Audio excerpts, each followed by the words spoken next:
वह रात जब भीड़ कम और हवाएं तेज थी, अजय, एक उभरता हुआ लेखक, एक पुराने गांव में था।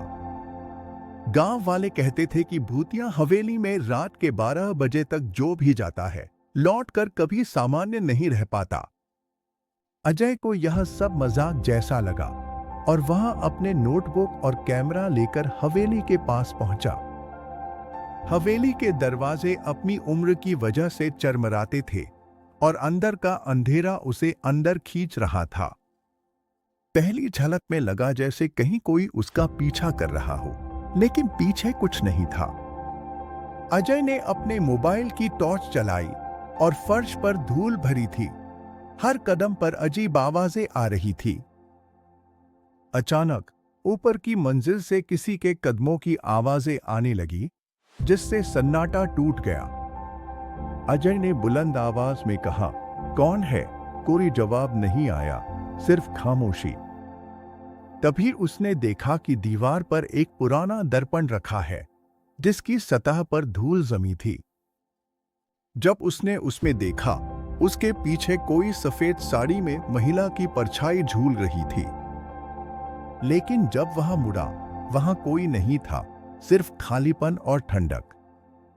अजय ने हवेली के एक पुराने कमरे में कदम रखा, जहां कुछ पुराने पत्र और फोटो बिखरे हुए थे। फोटो में एक महिला और उसके बच्चों की तस्वीर थी, जो समय के साथ धुंधली पड़ चुकी थी।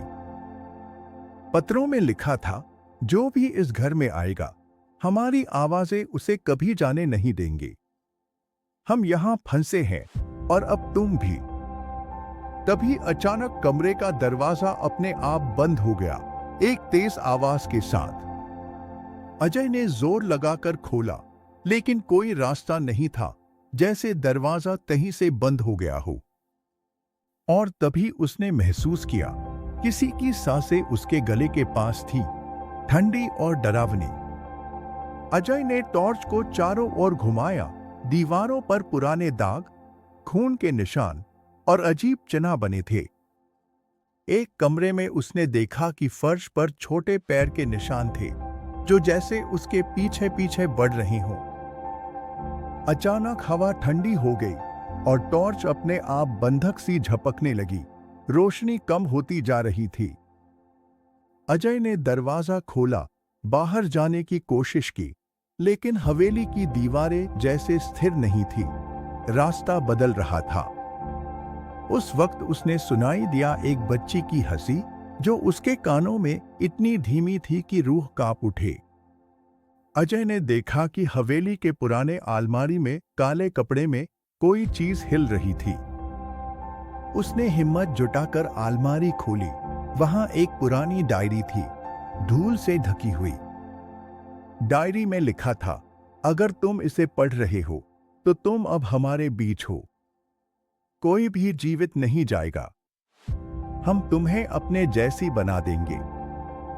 तभी कमरे की सारी खिड़कियां खुद ब खुद खुल गईं और हवेली के अंदर से असंख्य चेहरों की परछाइयां बाहर झांकने लगी।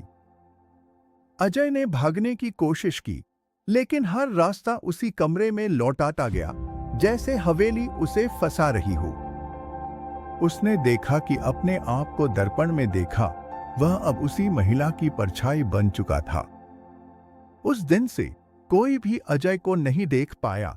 वह हवेली का एक और रहस्य बन गया। हवेली के पास खड़े लोग कहते हैं कि रात के 12 बजे वहां एक नया चेहरा झूलता है, जो कभी बाहर नहीं जाता।